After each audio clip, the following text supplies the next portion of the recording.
ये जश्न ईद मिलादुन नबी मनाने वालों का अपना इकरार है कि ये ईद ना सहाबा से साबित है, ना रसूलुल्लाह सल्लल्लाहु अलैहि वसल्लम से साबित है, बल्कि इसका आगाज 4वीं सदी हिजरी में शुरू हुआ था, जिस वक़्त मिस्र के ऊपर इस्माइली शिया थे जो नस्लन उबैदी थे, बनु उबैद की नस्ल से, लेकिन दावा सईदा फातिमा रज़ियल्लाहु ताला अन्हा की औलाद में से होने का करते थे। दूसरे लफ्ज़ों में ये कह लें कि ये जिन लोगों ने आगाज़ किया था 4वीं सदी हिजरी में, वो 2 नंबर सैयद थे, और नबी करीम सल्लल्लाहु अलैहि वसल्लम ने लानत किया है जो अपना नस्ब तब्दील करता है। और इन्हीं 2 नंबर सईदों ने 6 मिलादों का आगाज़ किया 4वीं सदी हिजरी में, और इसके बानी इस्माइली शिया थे।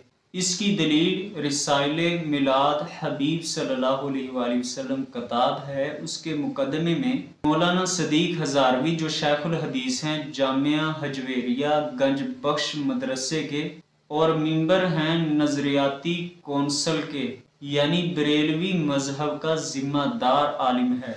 वो इस किताब के सफ़ा 13 पे लिखते हैं, इमाम सियूती रहमतुल्लाह अलैह के हवाले से लिखते हैं, इस तकरीब का आगाज़ फातिमी दौर से शुरू हो चुका था, और इमाम सियूती की किताब है अल-हावी लिल फतावा, उसके सफ़ा नंबर 189। उन्होंने वाज़े लिखा है ये काम शियों ने शुरू किया था। और अगली किताब अनवारे सातिया वर मौलूदु फातिहा, इसके सफ़ा नंबर 299 पर लिखा है, अव्वल ये अमल इराक के शहर मूसल में शुरू हो चुका था। और ये किताब मौलाना अब्दुस्समी रामपुरी जो खलीफा हैं इमाम अहमद रजा खान बरेलवी के, उन्होंने इस किताब के सफ़ा 269 पर लिखा है, अव्वल महफल अबू सईद मुजफ्फर की 604 हिजरी में हुई। और आगे लिखते हैं, इसका सबूत कुरान में नहीं है और ना ही इसका सबूत रसूलुल्लाह सल्लल्लाहु अलैहि वसल्लम से साबित है। और इसी तरह अलामा मकरेजी ने अल-खितत वल आसार किताब में लिखा है, जश्न ईद मिलादुन नबी का आगाज फातिमी शियों ने 6 मिलादों की सूरत में किया था। 5 मिलाद 5 हस्तियों के नाम होते जिन्हें आज पंजतन पाक कहा जाता है, और 6ठा मिलाद जो मौजूदा हुक्मरान था उसके नाम होता था, और ये मिलादों का छक्का लगाया जाता था। और इसी बात को मिस्र के हनफियों के एक बहुत बड़े मुफ्ती हैं अल्लामा बखीत, उन्होंने भी कहा है कि ये शिया 6 मिलाद मनाया करते थे। अब थोड़ा सा ये भी पसे मंजर हम देख लें कि जिन लोगों ने जश्न ईद मिलादुन नबी को इजाद किया था वो लोग कितने की मुकद्दस थे। यहाँ हज़रत अब्दुल्ला बिन मुबारक रहमतुल्लाह अलैह का जुमला रखता हूँ, कहते हैं, दीन को जब भी किसी ने बदनाम किया है सिर्फ 2 लोगों ने बदनाम किया है, या तो जालिम बादशाहों ने बदनाम किया है या फिर पेटू मौलवियों ने बदनाम किया है।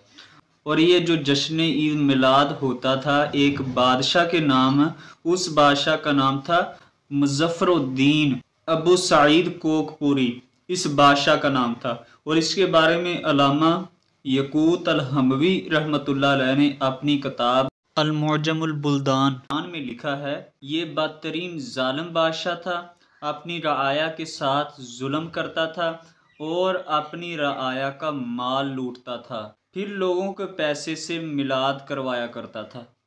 और दूसरे नंबर पर जो मौलवी इसको ईजाद करने में शामिल था उसका नाम था उमर बिन हसन अल-उमक, उसका नाम था, और उसकी कनियत थी अबुल खताब। और उस दौर में इसने एक किताब भी लिखी जिसके बदले इसको 1000 दिनार इनाम भी मिला था, और उस किताब का नाम था अत-तनवीर फी मौलिदिल बशीर वल नज़ीर। और इब्ने हजर रहमतुल्लाह अलैह ने इसके बारे में अपनी किताब लिसानुल मिज़ान में लिखा है, ये आइमा मुहद्दिसीन का गुस्ताख शख्स था, आइमा मुहद्दिसीन को गालियाँ दिया करता था, ज़बान का गंदा इस्तेमाल करता था, और परले दर्जे का बेवकूफ़ आदमी था, और इसके अंदर तकब्बुर बहुत ज़्यादा था, और दीनी मामलात से वो बिल्कुल फ़ारिग था। और ये आपको बातें मिलेंगी हज़रत इमाम हजर रहमतुल्लाह अलैह की किताब लिसानुल मिज़ान में, जिल्द नंबर 4 सफ़ा 296। तो आप वहाँ जाके पढ़ सकते हैं। یہ ہے ایک جشن عید میلاد النبی کا علمی محاسبہ کہ جشن عید میلاد النبی میں اصل میں اختلاف کہاں پایا جاتا ہے، اور لفظ جشن اور لفظ عید کی کیا حیثیت ہے، اور پھر یہ کن لوگوں نے ایجاد کی ہے۔ میرا خیال ہے یہ تمام دلائل آپ جان کے خوب سمجھ چکے ہوں گے، باقی آپ عقل مند بھی ہیں، شعور والے بھی ہیں، تو میری دعا ہے اللہ تعالیٰ آپ کی اصلاح کرے، میری بھی اصلاح کرے، تمام مسلمانوں کی اصلاح کرے۔